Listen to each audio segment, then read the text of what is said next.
Okay, so let me give you some information about V. So she is the Oregon Transportation Policy Manager for Climate Solutions, and where she applies a racial justice lens to the issues of electrification and transition to fossil fuels and reducing the need to drive. Prior to coming to Climate Solutions, she was an Environmental Equity Fellow at the Greenlining Institute and a Transportation Equity Associate at the Center for Sustainable Energy.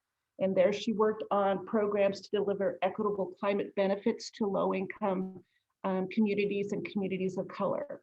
She graduated from UC Irvine with a bachelor's degree in anthropology in international relationships, and then a master's in international relations and environmental policy at UC San Diego. So before we get started, now you have to really pay attention because I'm going to give you a set of complicated instructions. So we're going to have V pose a set of questions before her presentation. And Dorothy's going to put those presentations in the chat. And then Dorothy's going to put everybody in breakout rooms for about 15 minutes. And during that 15 minutes, I want you to discuss these questions, how they're related to Caste. And when you return, we'll have you choose a facilitator who will then pose for V some of your questions and some of your thoughts. After that, V will present for about 20 minutes and then we'll have more time for questions. And V, I'm also hoping you can tell us a little bit about Climate Solutions, which I wasn't that aware of. They're really an amazing organization. Okay, so take it away, V. Thanks so much, Linda. Good morning, everyone. Thank you so much for inviting me to give this presentation and be part of your amazing community. I heard some discussion about folks really enjoying the talk last night with Isabel Wilkerson, and I was also able to tune in, and that was just an amazing, amazing webinar. So very, very thankful for all that your community does. So today I'll be, Linda, I'll be touching upon what we do at Climate Solutions during the presentation as well. So if that's okay, I'll save it for then.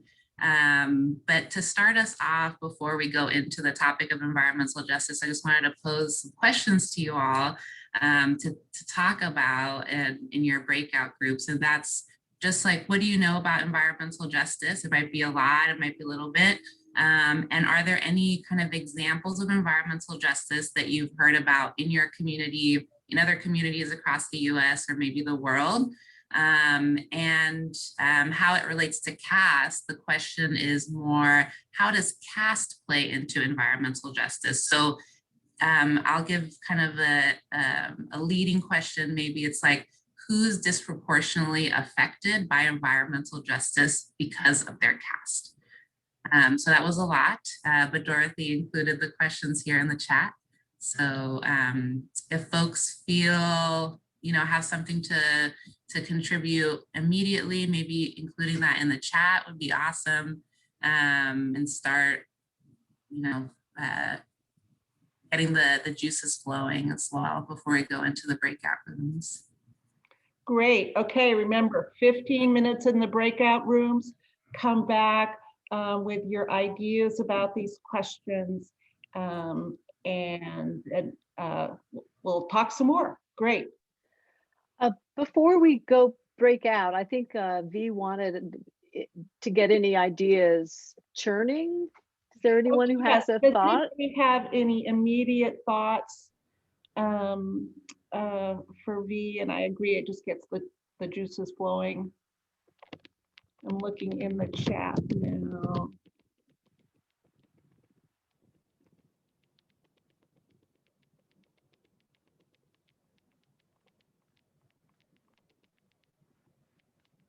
Okay, I don't see any questions, so let's go to the breakout room. Oh, we do have one from from Rachel. She says, First Nations living on reservations springs to mind, native populations.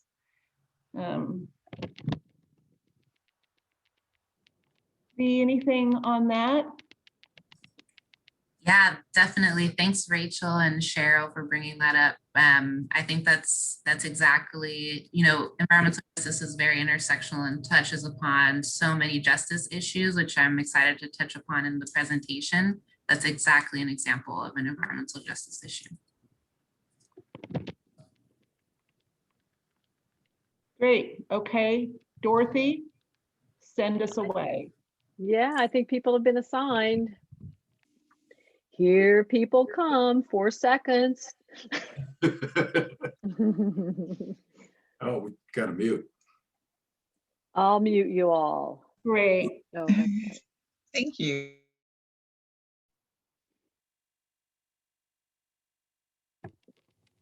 Okay, great. Everybody's back on mute, and please send your questions through the chat or your ideas from what you talked about. And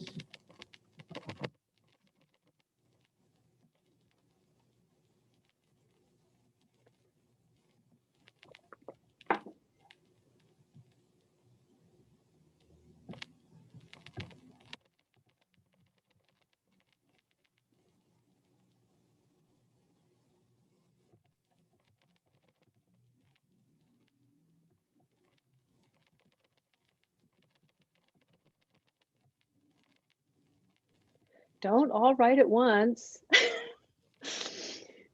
There's someone who has something die. Oh, there we go. Hi, I had an incredible group, Leslie, Jill, Margaretta, and myself. And for people who said, well, they didn't have much awareness about environmental justice, I felt like they really, they did, and brought up some really great examples.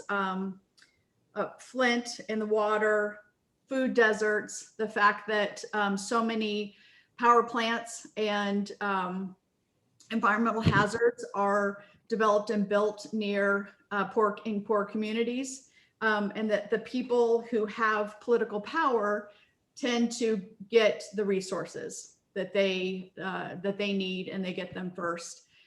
We kind of paralleled, we talked about the recent power outage and how for many of us, it wasn't, though it was inconvenient and uncomfortable, we had resources to fall back on, where perhaps others would be really, it would be a hardship to lose the food that ended up thawing out, maybe not have a working fireplace or firewood to keep themselves warm. So for, something that was an inconvenience for most of us would have created a huge hardship for others, and how fortunate we are, and that is something that we take for granted.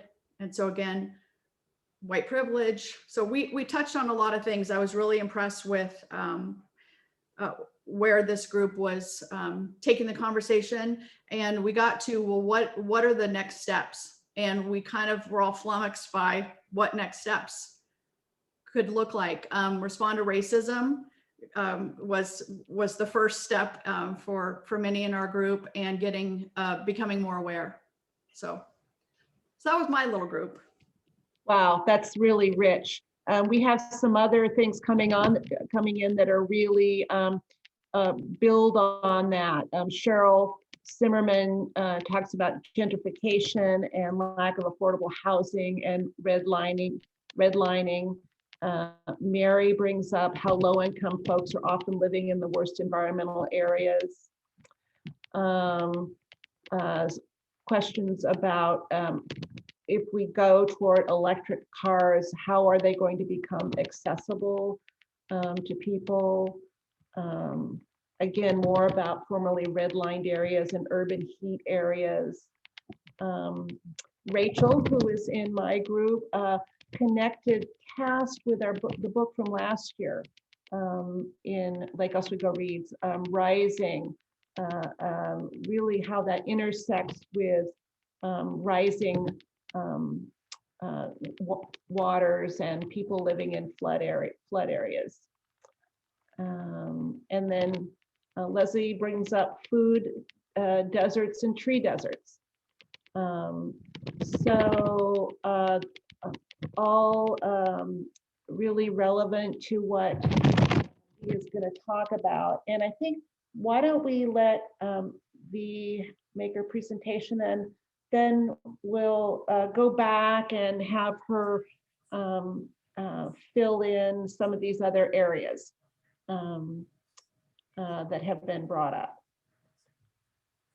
Sounds good. Thanks, Linda. Thanks everyone for participating in the breakout rooms and really thinking about environmental justice. And as many, I think as Linda shared, you know, maybe that was someone else who shared that. But you know, at first it's like, oh, what do I know about environmental justice? And it really does touch upon all these different areas that folks have shared in the chat and discussed in their groups. And in my group, we did talk about redlining, which is something that I'll be honing in on in my presentation. So I'm excited that y'all are thinking about also the systemic challenges and historic issues as well that we've had that have led to the problems that we are facing still to this day. So I'll go ahead and share my presentation. Let's see.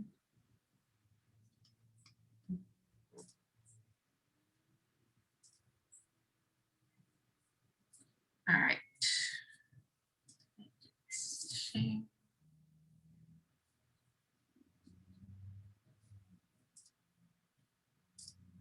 All right, I think that works. Let me share the presentation. All right, can you see the presentation now? All right, thank you. Great. All right, so let's see. As I shared, or as Linda introduced me, I'm Victoria Paykar and I'm with Climate Solutions and I'm the Oregon Transportation Policy Manager there. And I like to begin the presentations with a land acknowledgement. I'm tuning in from Southeast Portland. So on the Clackamas, Cowlitz, Confederated Tribes of Grand Ronde and more. Just, I'm sure many of you know about this resource. There's the native-land.ca, which is pretty much like a worldwide database now, and it keeps getting updated. So you can just plug in your address and see whose land you're on, which is really great. And I think, you know, being here and talking about environmental justice, especially on Oregon land, which was built kind of as this white utopia in the sense of, you know, giving free land to white settlers, I think is really important. Always to recognize this in all our work. Great, so we'll get started with the climate solutions. I'll give a little brief overview about the work that I do at Climate Solutions organization. So Climate Solutions is a nonprofit organization that works in the Pacific Northwest. We have offices in Portland and Seattle as well. And we work to accelerate clean energy solutions to the climate crisis. So specifically looking, you know, at the greenhouse gas emissions by economic sector chart on the right, you know, you can see the areas where we have the greatest greenhouse gas emissions by sector. And so Climate Solutions has been working on these three issue areas to address greenhouse gas emission reduction. So the first one is 100% clean electricity. So getting kind of that renewable energy portfolio to 100% renewable energy here. And the second one is clean buildings. So that's trying to get fossil-free buildings to reduce the greenhouse gas emissions that are contributed by the buildings that we live in. And then the third one is clean transportation. So that's the sector that I work in and that my work revolves around. And so I wanted to just break it down a little bit. For clean transportation, I'm coming from, I try to do my work always with the racial justice and just social justice lens. And so with clean transportation, you know, folks might think about like electric vehicles and things, and that is a part of the work. But it really revolves around these 5 different bullets that I've highlighted here. So the first one is transitioning off of fossil fuels. So that's ensuring that the transportation sector, both like passenger vehicles, but also medium heavy duty vehicles, trucks, goods movements, drayage trucks, school buses, agriculture equipment are all coming off of fossil fuels. And then reducing vehicle miles traveled, or VMT. And so that's also really important in thinking about like how we can expand public transit infrastructure, expanding kind of these e-mobility options. So like e-bikes, e-scooters, pedestrian options. Increasing equitable transit-oriented development as well, and securing anti-displacement and tenant protection policies as we create more sustainable policies, ensuring that we're not displacing people and causing gentrification as well in areas that have been traditionally underserved. And then another point of the work as well is implementing transportation justice. So how we're creating a transportation system that is affordable, accessible, efficient, and safe. And then reducing air pollution, which is something that we'll be talking a lot about in this presentation. Reducing air pollution is important for transportation, thinking about like the transportation, the fuel kind of exhaust that comes out, so diesel pollution and another fossil fuel pollution, but focusing specifically on disproportionately burdened communities by air pollution. And so that's Black, Indigenous, people of color communities, as well as low-income communities. And we'll be discussing also why that's the case as well. And the last piece is also enhancing workforce development opportunities. So I say that in the sense of as we transition into kind of an electric transportation sector, how we're applying a just transition framework to achieve fair labor practices and quality jobs as well.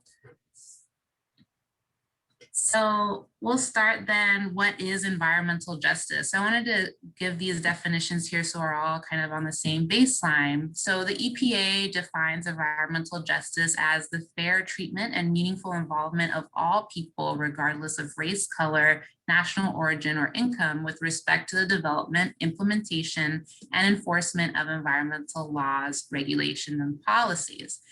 And so I'm adding this other term as well, environmental racism, because environmental justice is what we're trying to achieve, and environmental racism is what we're experiencing now, which environmental racism is a persistent and pervasive form of social inequality, which subjects minority communities, so people of color and specifically Black and Indigenous people, to the disproportionate impacts from environmental stresses and hazards. And for this presentation today, I'll share a link shortly, but if you want to know more about like the history of environmental justice in this country and how it became a movement, and how it's been expanded at the federal level, I'll share a link from the EPA as well to get into those like into that timeline if you're interested, but I won't be covering that specifically. So today we'll be looking at this piece, like what is environmental justice, and then honing in on kind of the what I believe to be a root cause of environmental justice, and then like what are solutions like moving forward. So the next slide I have here is that environmental justice is intersectional. So as many of you, talked about in the chat and also in your breakout groups, there's many pieces that are involved into environmental justice. So environmental justice doesn't exist in this vacuum. It's a holistic form of justice that is tied to socioeconomic and racial injustices. And with justice work, I think it's really important to think about who disproportionately burdens and who disproportionately experiences injustice. And so with environmental justice, I included this screenshot from Cori Bush, which is environmental justice is, and she mentions it's housing justice, it's health justice, climate justice, Indigenous justice, and racial justice. So all these examples that everyone has been sharing about environmental justice, it definitely falls under environmental justice. So solving issues in environmental justice also solve all these intersectional justice issues as well. So now we'll go into some maps, which I'll describe in a second. And so for my work in the transportation sector, I focus specifically on kind of this air pollution burden as an environmental justice issue, as an environmental burden.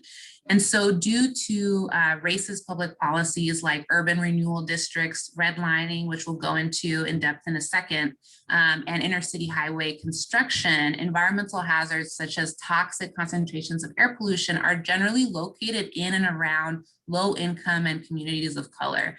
And that contributes to disproportionate cardiovascular and respiratory illnesses, which I see a huge link as being, now talking about who disproportionately burdens from COVID mortality as well. And this is a big piece that we're talking about in the environmental justice community as well. So for these two maps that we have here, the one on the left represents the top 10 facilities and people of color by population share. So these kind of brick-looking icons, they represent the top 10 polluting facilities in the Portland metro region. And then you have like these kind of buffer zones showing the pollution buffer by meters. And then these white dots are also polluting facilities as well, just not the top 10. And then it's overlaid over this map that's divided into census block groups. And then the darker the color, so the darker purple, is a higher concentration of people of color census block groups. So you can see here the disproportionate number of people of color who live next to polluting facilities. And we'll be talking about like why this is the case. And it's really important that this is not an accident. And so the map on the right shows similar population trends to the map on the left. And for my transportation work and climate related work, the map on the right is really important because it shows diesel particulate matter in the area. And so in my group too, we talked about how polluted Portland, Oregon is in general. And it's something that, that many people don't think about. You see clean air, but really there is this toxic concentration of pollution in the air as well. And so specifically, I just wanted to touch upon the diesel pollution PM 2.5, which stands for particulate matter that is 2.5 micrometers or smaller. And it's a type of air pollution that is generally emitted from power plants, from vehicles, and other types of combustion engines. So PM 2.5 is generally like inhaled in your lungs and can even make its way into the bloodstreams, where studies have shown that it can cause respiratory illness and cardiovascular illnesses as well as being a known carcinogen. And so I wanted to highlight that and then talk about this study. So in 2018, a national study confirmed that Americans don't breathe in air pollution equally. And the study found that those experiencing poverty are exposed to 35% more PM 2.5 air pollution than the average American.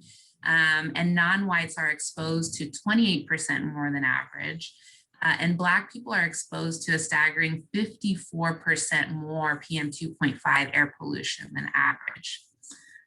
So why is this the case? And so this brings me to the next slide, which is redlining and its history and it's kind of a big puzzle piece to environmental justice. So right now we'll spend some time on redlining and the important role this plays in understanding not just environmental justice and injustice, but other forms of injustices and disproportionate burdens experienced by BIPOC and low-income communities. And just so we're on the same page, I know in my group we talked about redlining, but I quickly wanted to go over it and what redlining is. But I'm sure many of you are familiar with it. And I would just also recommend, if you haven't already, The Color of Law by Richard Rothstein is a really great book that talks about the history of redlining. It's really great. So redlining, what it is, it's basically the practice in which a mortgage lender denies a loan based on the racial characteristics of the applicant's neighborhood or the race of the applicant as well. So redlining practices also include unfair and abusive loan terms for borrowers, including lying to those seeking loans and extreme penalties for missed or late payments.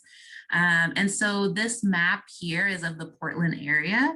And so from the 1920s to the 1940s, these federal maps divided US cities into red, which meant like hazardous areas, yellow meant like declining areas, blue were desirable, and green were really good areas. Based in part of what like records called like infiltration of subversive races. So this was specifically saying that, you know, areas that, you know, had kind of this mixed race areas were like not okay, and specifically like segregating people based on their race, on like where they would give them loans to live. And so this, you can find these types of maps for all cities across the US, especially the major cities. And that is kind of the precursor to environmental justice when you say, why is it that, you know, Black communities, that Latinx communities, that poor communities and Indigenous communities live in these areas that are disproportionately experiencing more environmental burdens? A lot of it has to do with this history. And I think that that's really important to understand. And so another piece that came from this is like this example of a racially restrictive covenant, which, so even in areas that, for example, were very wealthy and were predominantly white, it's not that, for example, a wealthy Black person said like, oh, I want to live in this area because this is like a beautiful area, great, I want to live here. Even if they wanted to, they were denied access to live in these areas. So this is I wanted to share this specific article, an interactive map with folks.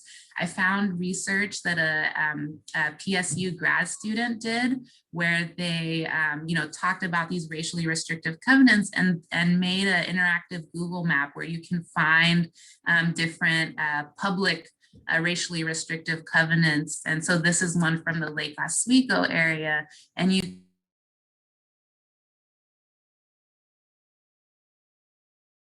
You're muted, V.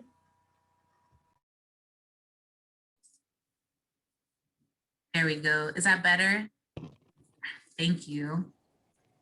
Yeah, so I just wanted to share these this article and interactive map with you all in case you all wanted to see and learn more about these racially restrictive covenants. But ultimately that also perpetuated like the segregation of neighborhoods that that we can see still to this day of like, why is it that there are more, that certain neighborhoods are more white only versus Black only, et cetera.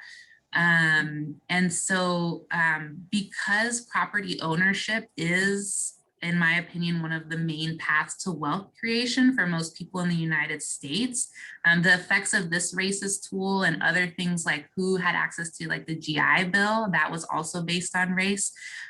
So it has served as an impediment to housing and building community wealth in parts of town for people of color over the long term. And so covenants like this prevented many from accumulating wealth through purchasing and owning properties that have ultimately increased in value over time. And in Portland, the racial disparities in home ownership still exist today as they do across the United States.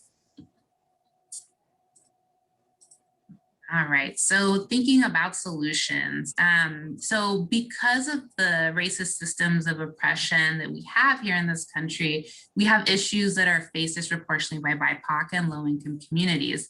And so as the book Caste describes, class or income is not really the definition of caste because you can move in and out of income status. And it's also something that you can hide too. And instead, the author uses race as a caste system because it's something that we can't hide, we can't move out of, and it can be used against us in the form of oppression. And so when I talk about kind of these like racial justice or you've heard racial equity as well, I think this this illustration, it has been adapted and like expanded over the years. So I'm sure many of you have seen the first two the middle two graphics before, kind of the equality versus equity definition. But I really love this image because we're talking also about liberation. And so actually addressing like the roots of the problems. So, so with this graph, I just definitely wanted to make the point that I want everyone to be clear that like equity doesn't mean that there will be more for some and less for others. And equity is more about bringing everyone up to the same level or kind of fair playing field. So which is why I like sharing this picture. And then by working to achieve equity, we are focusing on creating really a better world for all. And I wanted to give a quick example of, you know, how like focusing on, you know, vulnerable populations or vulnerable communities, underserved communities really does help help a society as a whole. So there's this one really great example in a policy link research paper that talked about when the ADA fought and won to get mandatory curb cuts on the sidewalks. Obviously, this helped people with disabilities and people in wheelchairs, but it helped other people as well. People, you know, pushing strollers, people pushing carts, people with limited mobility or temporary limited mobility, and really just all of us. And so that's just like a really simple example, but an example of what it is like when we're focusing on like how do we fix an issue, how do we solve a problem for a population that is underrepresented or underserved, it can really benefit a society as a whole. And so now we're seeing that, for example, a lot of advocates are working with the Oregon Public Utilities Commission to ensure that utilities, that electricity doesn't get cut off if people can't pay their utility bills. During this COVID time, there's a lot of economic uncertainty. And also thinking about how to create a rate structure where people with lower incomes pay a less utility bill, which is reflected by their percentage of their income. And so these are all like amazing and great things that ultimately benefit society as a whole. Great, so next we'll move on to the what you can do piece. So I focused my presentation, you know, on environmental justice on a high level, and then this one specific thing on like redlining and kind of the history of what led to environmental justice being as bad and disproportionately burdening a BIPOC and low-income communities. So I did that in the sense that I wanted you all to have this kind of baseline understanding of the history that perpetuates our society's racial disparities. And because I think that that's the first step in achieving environmental justice, and frankly, all other types of justice issues, is really understanding like why, asking those questions, like if something is, if there's a disproportionate burden, why is that the case? And was it intentional, which in this case, it definitely was. And so that will help, I think, in other work as well, like interrupting racism, advocating for holistic social change and supporting systems of change in general.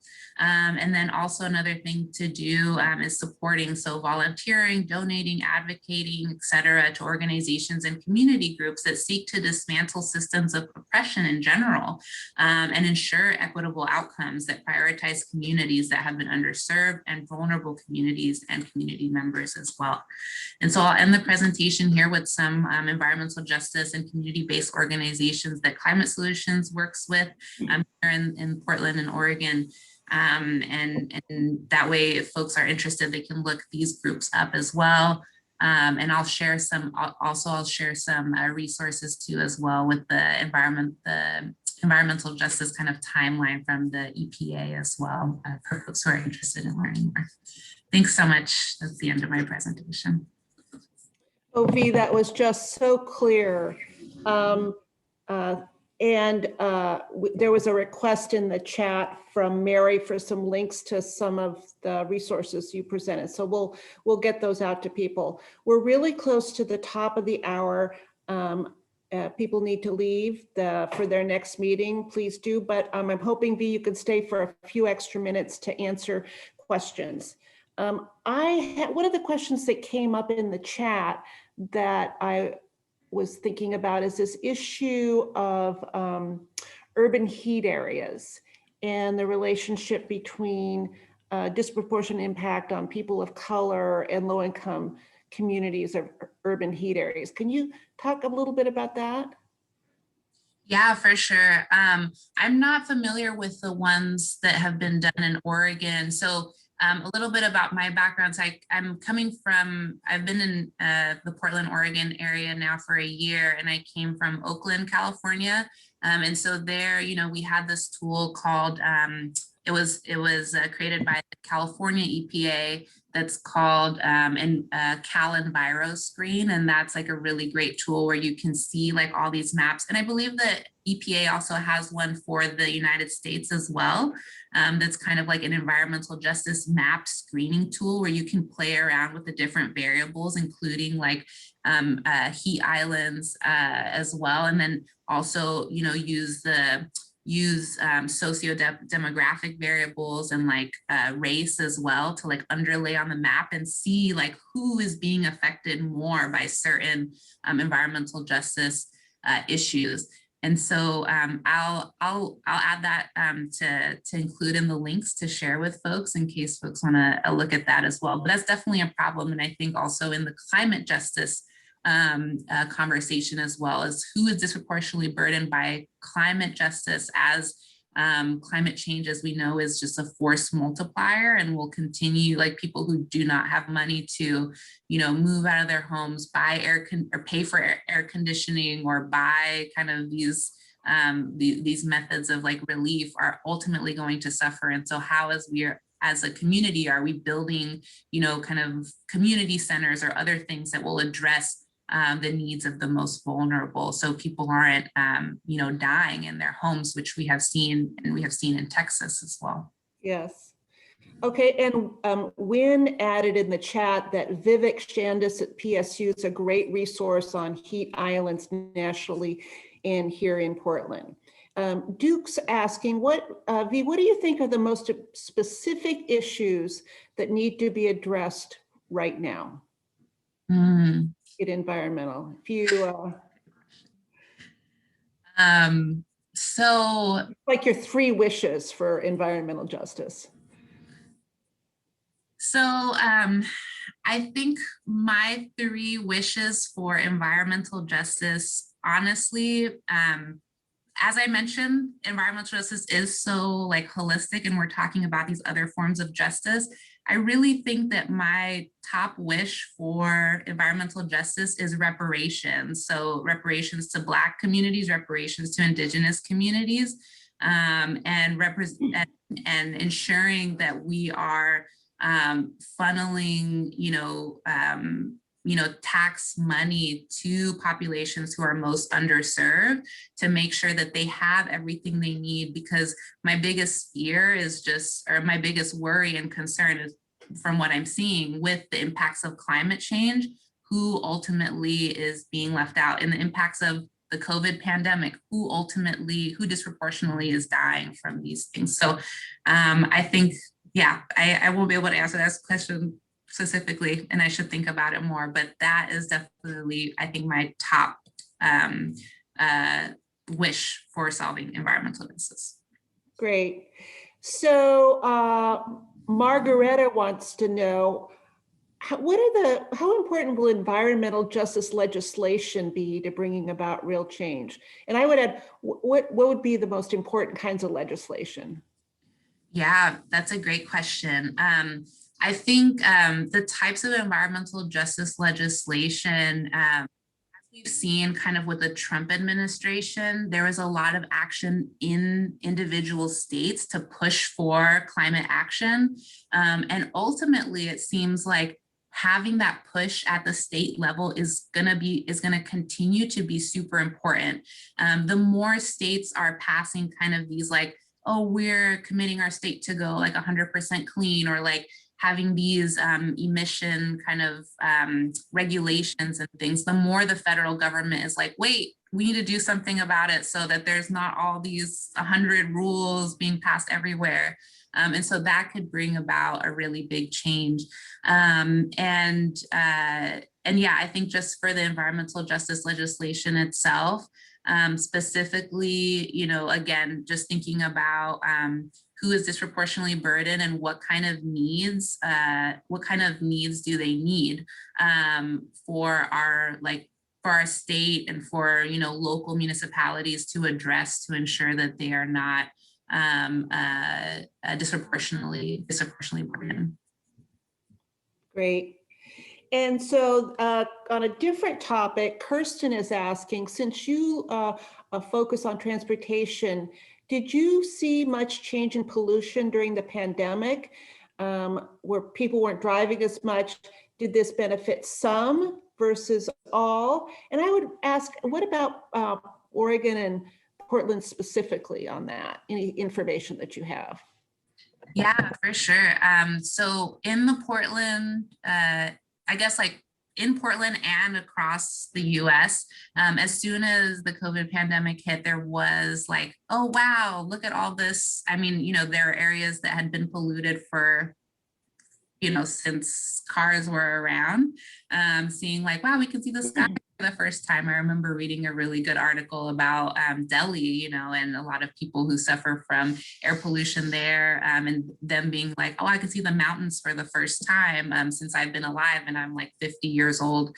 And so in Portland, you know, we have like these, the problem is that the pollution that we have isn't really that, oh, it's not like I can't see things clearly. Like, for example, that diesel particulate matter is a great example. And so these emissions still exist. And so immediately after when COVID shut down everything, we saw a drop, but then it slowly started ramping back up, especially since everyone is, you know, ordering at home to be safe and doing all these things. So this goods movement is still ramping up. So I think that's where it's going to be really important for us, like in the transportation sector, to think about how we can continue to electrify, you know, medium and heavy duty goods movements and trucks and things like that, because ultimately that pollution from that sector has actually been going up instead of going down.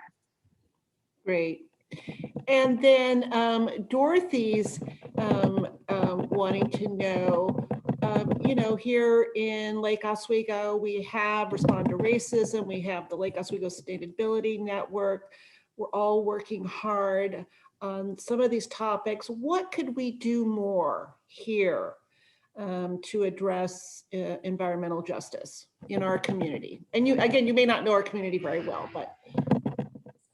Yeah, that's a really good question. Unfortunately, I don't know Lake Oswego community very well, but I think, yeah, just getting involved with organizations who have been doing this work. A lot of the environmental justice communities are led by people of color.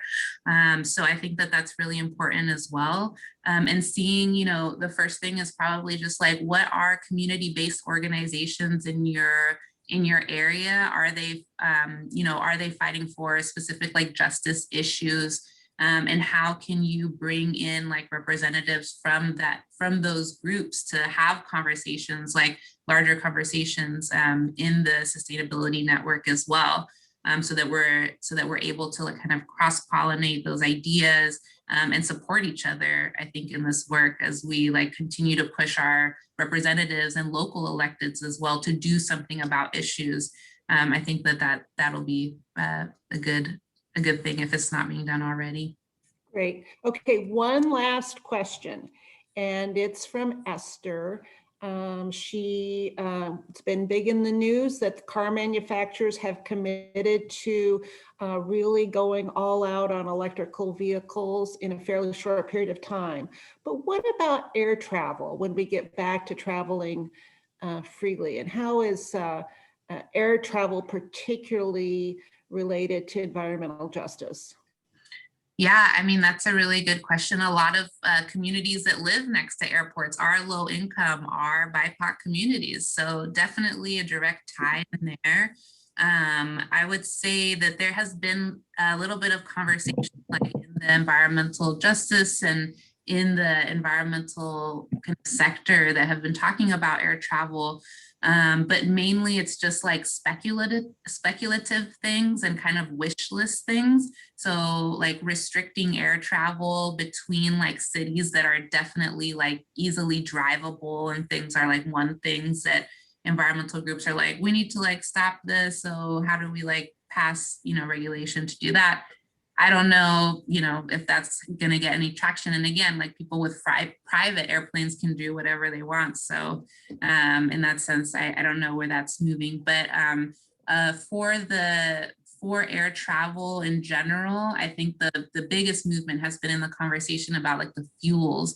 So there's some articles now about like the first hydrogen plane that has just flown. And so it was like, all right, we can use this clean fuel, but also just like kind of the renewable diesel conversation. So how we're able to use like less carbon intense fuels for aviation so that it's not polluting as much.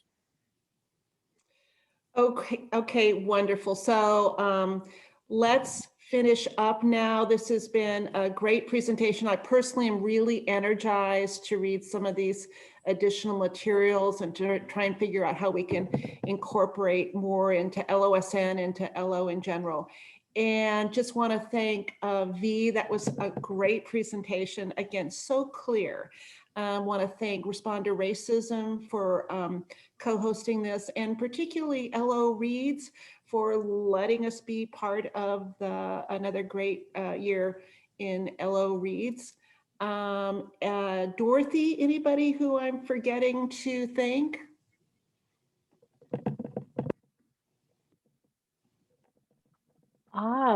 Well, V, of course, thank you very much. And then thank you all of you who came to listen. It's great to see all of you. It's such an important topic, and V, you've done an excellent job of giving us, our first baby steps. So I thank you very much for that. Thank you everyone for having me and for being here. Great. What you all do. Bye, everybody.